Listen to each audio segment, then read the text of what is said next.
So today with us on Stool Talk, we're honored to have a special guest, an elite student athlete. Here on Stool Talk, we walk in our purpose on purpose.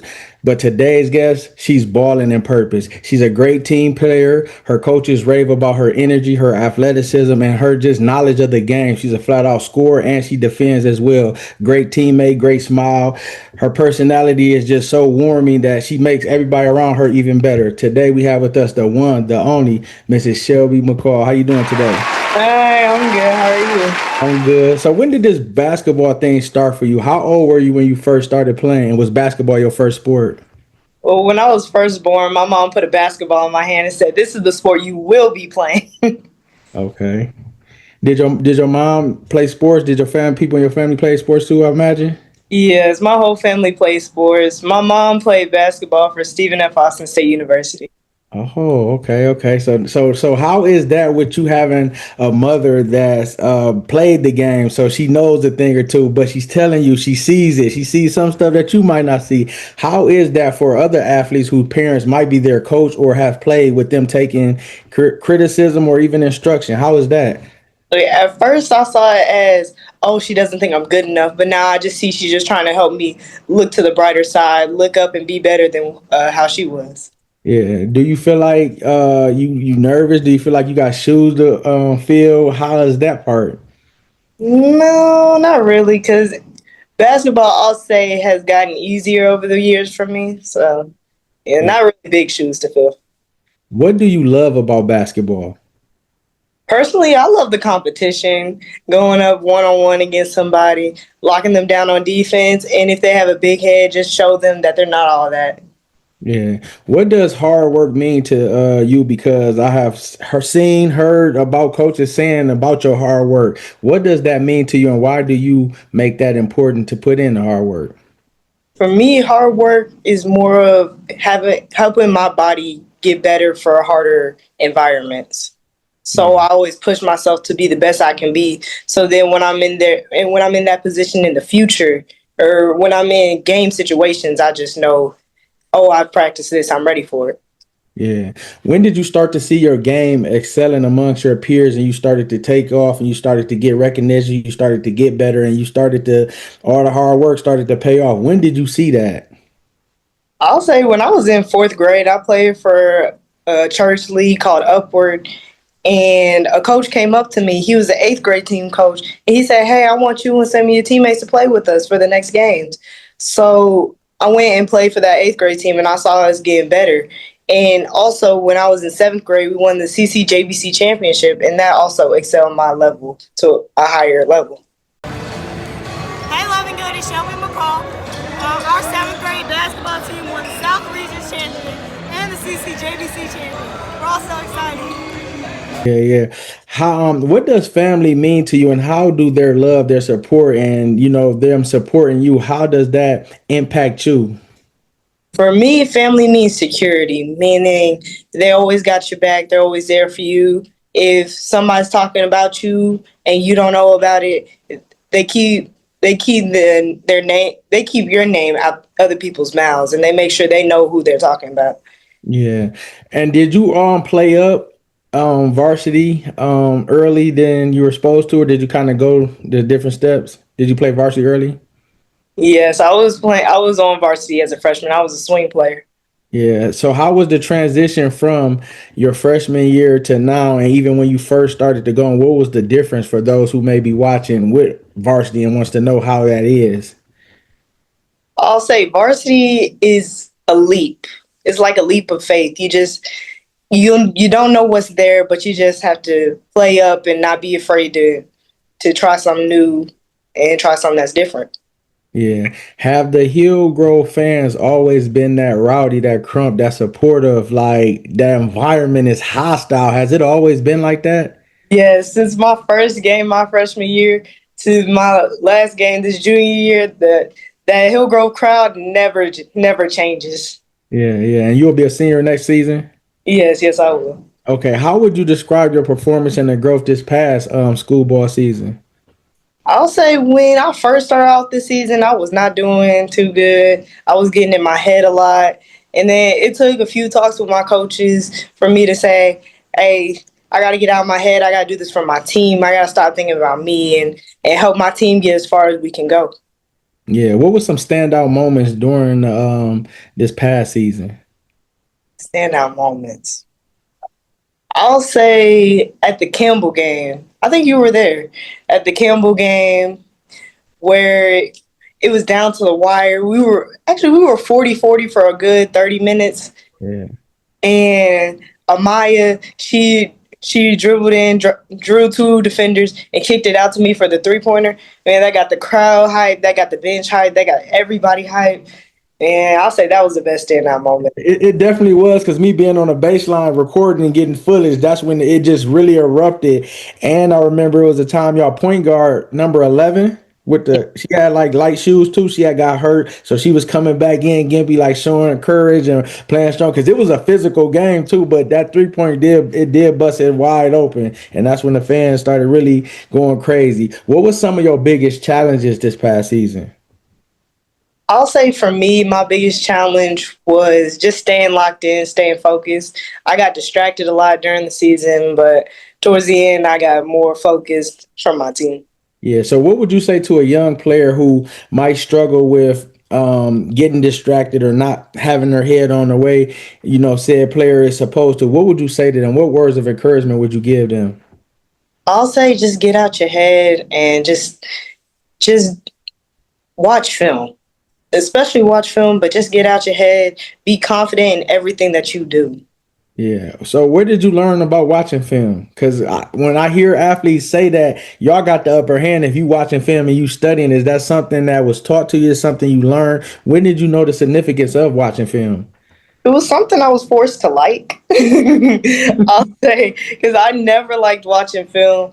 And I'll say it started in 8th grade. My mom had me in the basement drawing up the plays and watching film, just sitting there having to write notes about it. Yeah. What specific parts of your game are you working on for this summer? I'll say my shot range, because I'm good with the mid range. I'm good with layups. I'm great on my free throws, but that 3-pointer, it just needs to get more consistent. Yeah, and that's great that you know that and you're putting forth the effort in that area to make you even more elite. How are you staying focused and intentional in your training? In my training, I make sure that I show my trainers highlights and lowlights of the games that I had prior, and also I make sure I ask my trainers questions like, how could I use this in a game? Where would I see this? How would I know when to use it? What other moves can I use in this? So I ask my trainers a lot of questions. Yeah, and I see y'all even be getting it in the weight room. I seen a video you and Jordan was getting it in. I was like, yeah. So that's not only skillful work on the court, you in the weight room as well, and it's really gonna help you to take the bumps and bruises and the physicality for next season. Did you guys as a team this past season meet y'all goals? What were y'all goals? Did y'all come up short? What was that like? I'll say we actually met a lot of our goals. We got to reach a championship for the first time in Hillgrove history, and we only came short when we wanted to get to the Final Four. Of course, we only made it to the Elite Eight, but we really accomplished a lot of challenges this season.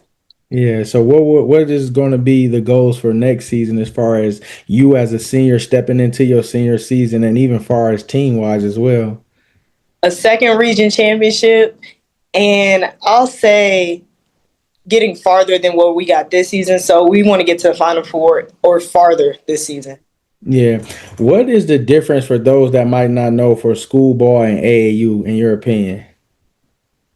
School ball is more of set plays most of the time, because sometimes you have to slow it down. And I'll say at AAU, there are not a lot of places that have shot clocks, so you're able to take your time.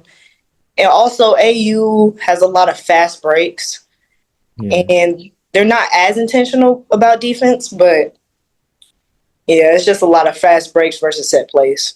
And where did the number 23 come from? That's your jersey number, correct? Yes. So how did you pick that number? Is it something that was given it to you? Is it something that you patterned after somebody? No, so at first my number was 21, and I was copying my mom. But Mackenzie Ingram, I believe she retired her jersey number, which was also 21. So I had to go to a different number. And of course, my brother was number 15, but I don't like to copy his style. So I went to number 23. Okay. And I'll never be an even number. um, how was you finding balance this past season and even giving some words of encouragement for the younger players? Having schoolwork, having grades to be done on time, studying, workout, still being a teenager. How was you balancing that? Well, I didn't do a good job balancing it. I'll say it was a lot of all-nighters. Okay. A lot of all-nighters. But I'll say as long as you can get your homework done in class and also possibly at lunch, you should be able to have training and everything else basketball-wise after school. And also knowing when to say no to being a teenager, being able to have fun. You got to be able to say no. Yeah, definitely. And what has it been like playing with Queen Elite and being surrounded by so much talent? Shout out to Coach Matika and Coach Williams. When I first had started, I had did their whole team and got familiar with them and their program to realize, what great basketball is being taught, what great basketball is being played, even at some of the venues y'all playing against a lot of, talented people. How has that experience been like for you? At first, when I first came over, I was intimidated because everybody had offers. Everybody knew everybody. I was a little scared. And then that second game, because that first game, everybody was yelling at me to shoot. That second game, I felt more confident. I saw that people wanted me to have the ball in my hands, and my shot was looking good. And I just felt like I was at home, and I found my family. Yeah, definitely. And Coach Williams, one thing I like when it's business and it's time to get to it is get to it. Ain't no plan, ain't nothing. It's gonna be wall touches. It's gonna be running. He's shutting practice down because every time that y'all in there that y'all supposed to be doing something to get better, he wanted to fill that time in because it's helping y'all out. So that's definitely great as well. Do you have any offers now? No, I do not. Okay, so we're gonna be praying that God give you favor in that, that area with that, and the hard work you putting in, they're gonna see because people are already aware of you. So don't be stressing about it, don't be worrying. It's gonna come, it's gonna happen in due time. So just know that, as well. What are you doing to not allow yourself to be comparing yourself to other people that might have offers? Comparison is a thief of joy. So sometimes we look at what somebody else got and not looking at what's inside of you. So what are you doing to better yourself to make sure that you're ready and equipped and you're not worrying about anything else? Honestly, just keep myself humble. And I remember all the work that I put in training. I just have to make sure I'm putting it in on the court. I make sure I talk to coaches and ask them what they're looking for and make sure that I can fill that role. It really, I just stay locked in. Yeah. How has this season thus far helped you evaluate your game, elevate your game and your mindset? Um, I'll say I have the ball in my hands more, so I'm able to do the moves I know I can do. And let's say I can't get to the basket and I can't get the shot off, I know my teammates are going to be wide open for me to dump it down to them if they're a post player or to pass it up to them if they're a guard. Yeah. What pushes you to keep going even on tough days? Just knowing I want to get as high a level as I can get. And even when I'm not motivated to do something, I keep myself disciplined. I keep myself locked in. And I know how I started off, how I was being looked down on and talked down on, and how I got better in the future and was able to make people look at me and be like, oh, wow, she got really good. Definitely. Is there a moment or a person in your life that really fuels you with your passion? I'll say my brother really fuels my passion because I see him in the gym every single day, just getting shots up. Whenever I call him, I'll be like, hey, what you doing? He'll be like, oh, I'm in the gym. Oh, I'm shooting.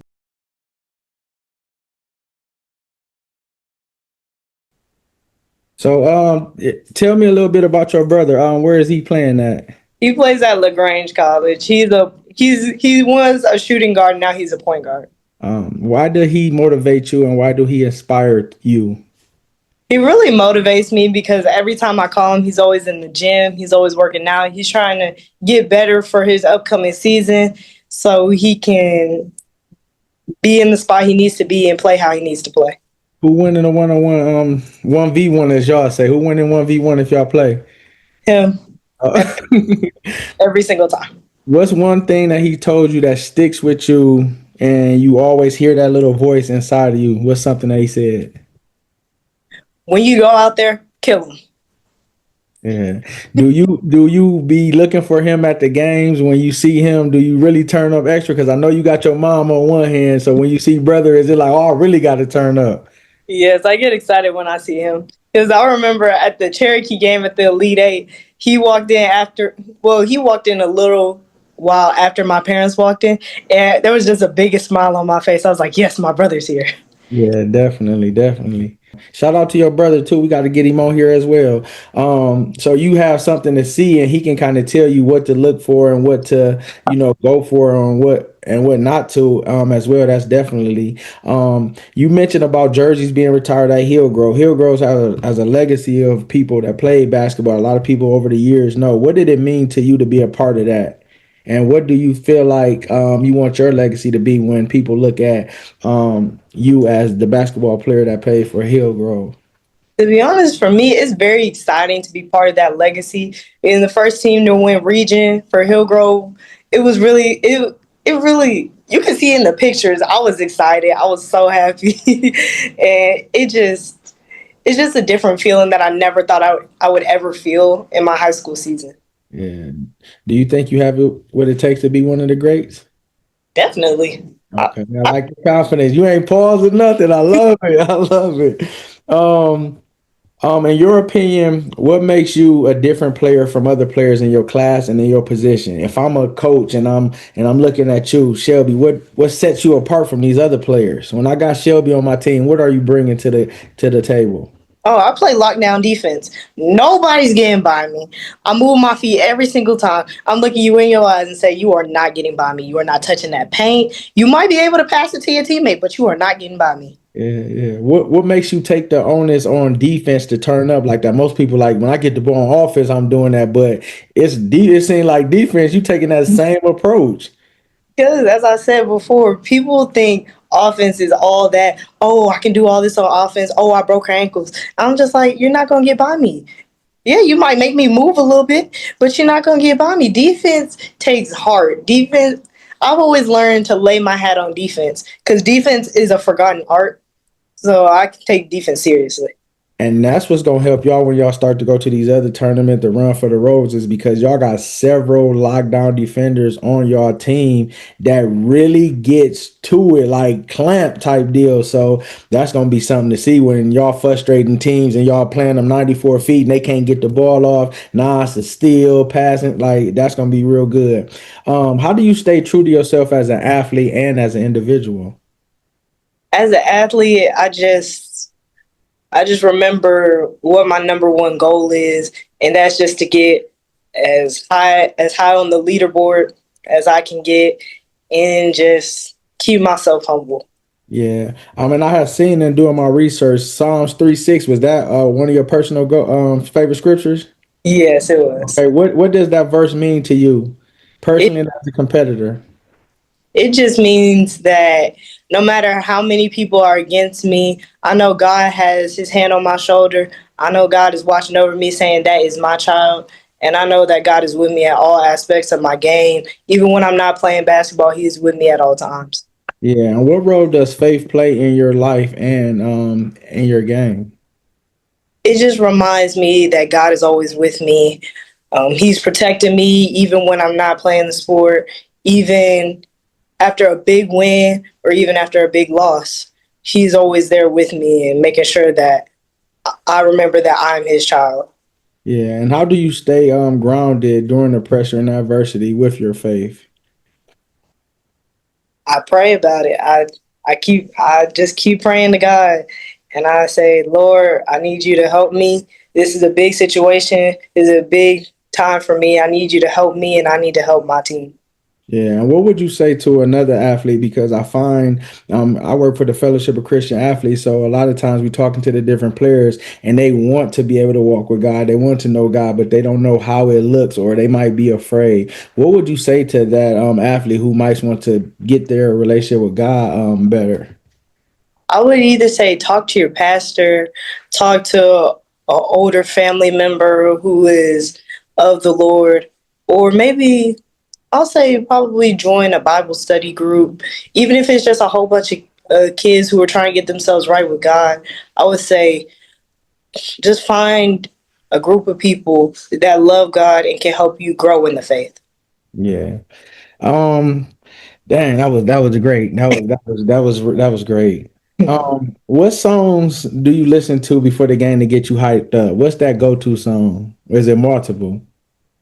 Well, this is weird. This is gonna be weird. So for me to hype me up, I listen to "That's on Me, Baby" by Yella Breezy. It's the Mm-hmm. remix, but also it's weird. I listen to R&B just to make sure I'm not going too hard on the music because I'll start going like, oh, oh, too. Oh man. What's one thing people don't know about you? Honestly, I'm an engineer. I like to build Legos. I like to build like model cars and stuff like that. Yeah. When we speak of identity, identity is something that people should be able to walk in to be able to acknowledge because it's part of your purpose. You embrace your feminine side, being a beauty, being able to wear nice clothes and being able to dress up, and even take pictures and stuff like that. How important is that to you, and what would you say to other athletes for they can know how that can help them individually and with their identity? It just helps me break out of my comfort zone because I was a debutante, so I had to wear a big old white dress, having to have my hair done, my nails done, makeup done, and it just really helped me find a group of people that also enjoyed tapping into their feminine side and really expressing themselves in a different light. Yeah, definitely. Because when y'all get on the court, all the stuff comes out. Then the dog turn up. Then you go out there balling. But then it shows that you've got versatility and you can switch it up as well. If you could meet any WNBA player, who would it be? I love me a post player, so I'll say Brittany Griner. Okay. How do you feel about Angel Reese? She the first player to reach 500 points, 500 rebounds. A lot of people say she's missing her shots on purpose to get rebounds, but they not even aware of how hard she work and what she's doing. What is your thoughts on her? She's in the post. She's a post player. I'll say when she started off, she was a point guard for her high school team. Over there being a tall post player and a point guard, man, I'll give props to her. Yeah. I'm proud of her. Yeah. What's your favorite post game meal after a big win? Where you going? Olive Garden or Copeland's, but mainly Olive Garden. Okay. What's your dream college or pro team to play for? I have two dream colleges, and that's University of Southern California and LSU. And my favorite pro team are, well, I have two, the Las Vegas Aces and the Atlanta Dream. Okay. Which teammate makes you laugh the most on your Hillgrove team and then on your Queen Elite team? On Hillgrove, this season, I'll say Hannah Humphreys. She was just hilarious. Every time she stepped in a room, she knew what to say to make everybody laugh. Yeah. And for Queen Elite, that's a tough one because we have quite a few people. But I'll say JT. Okay. JT, she's just she's hilarious. If you wouldn't play in basketball, what other sport would you try? I would either do tennis because I was inspired by Venus and Serena Williams, or football, and not flag football, tackle football. Okay. You gonna be out there with Kayla and them playing shout out to them too as well. What's your favorite basketball shoe of all time? Dames. Dames. Damn. So that next question series of questions is gonna be interesting. Who inspires you outside of sports? Ooh, Corey Kenshin. Corey Kenshin inspires me outside of sports. He is a faith-centered man, and he's funny, and he's He's an influencer on YouTube. Okay. What's one word your friends would use to describe you? Energetic. Definitely energetic. Okay. Last series of questions. You either pick one or the other, and then we get you out of here. A layup or a 3-pointer? Layup. Practice or game day? Game day. Morning workouts or late night grinds? Morning workout. Home crowd or away crowd with energy? Home crowd. Defense or offense? Defense. WNBA or NCAA? NCAA. Ice baths or massages? Massage. Film study or extra reps? Extra reps. Fast breaks or set plays? Fast break. A game winning 3-pointer or a game winning steal? Game winning 3-pointer. Okay. Win with style or win ugly, as long as you win. Which one? Win with style. Okay. Well, Shelby, we're spotlighting you for all your hard work on the court and off the court, the great player that you are, the great elite player that you are. We pray that God continues to bless you, that he continues to give you all the desires of your heart, and that you be confident, finish this AAU season strong, and be ready for next year as far as your senior season to be able to give it all you got, leave it on the floor. We're going to be spotlighting you. We're going to be sharing you, your journey, more interviews to come. And we just thank you for this opportunity and salute you and your journeys, because there's other peers that be at the Hillgrove game that see you and wants to know how you do it, what you think, what's your thoughts, what way you feel about this, and now they're seeing through the journey, through the eyes of your story. Thank you. I really appreciate it. Ladies and gentlemen, the one, the only Miss Shelby McCall.